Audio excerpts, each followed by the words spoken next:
All right, good morning, everyone.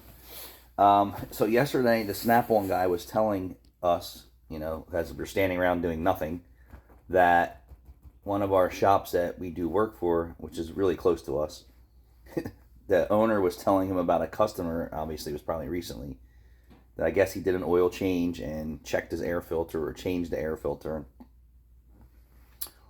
And then the customer, I guess, went out and opened the hood of his car, um, which is kind of an odd behavior. And I say this all the time. I'm a product of behavior, right? What people's behavior has, bestowed upon me. And that's why I say the things I say and do the things I do. When, a customer immediately goes out and opens his hood, I can't believe that he's so in love with his engine that he has to look at it every day. That's my point. So this customer went out, opened his hood, went back in, and started carrying on to a very good friend of mine and a very talented mechanic. And I do work for him all the time. Not recently, because I guess he's not seeing any exhaust business either. So they do exhaust, right? And then the exhaust that they can't do, they send to me. And typically it would be every week, and it hasn't been every week. So he says the customer comes back in and he's carrying on that the air filter bolts in his air filter box, his air cleaner box, are not the same bolts that he came into the shop with. Not that they were missing, because I have seen that, and clips break, even when bolts break.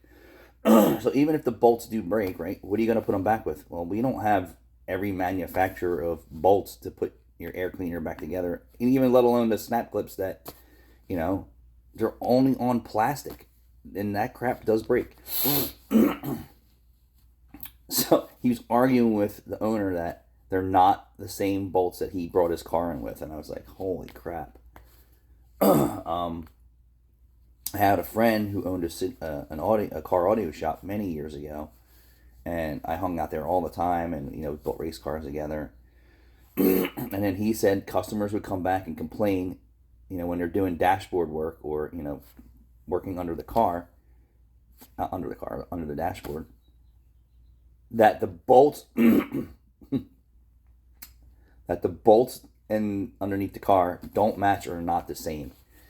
And I was ready to say, wow, holy crap. And this is going back 20 years ago. I'm like, people seriously crawled under their dashboards and said the bolts aren't the same. And I don't know how. I did hear that he ordered bolts from the dealership and put them back in. And I don't, maybe they were missing. Maybe, I don't get the whole story. That part of it in cardio.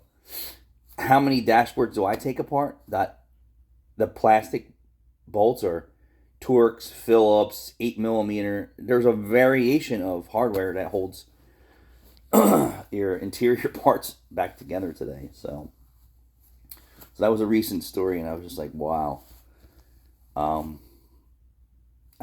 Yeah, I just can't imagine the guy who opened the hood at this known shop loves his engine that much. And some people, I think, are looking for a fight, to be honest with you. How many people go to a quick lube and check the work that they do? If they did, they wouldn't be blowing up cars and leaving with oil leaks.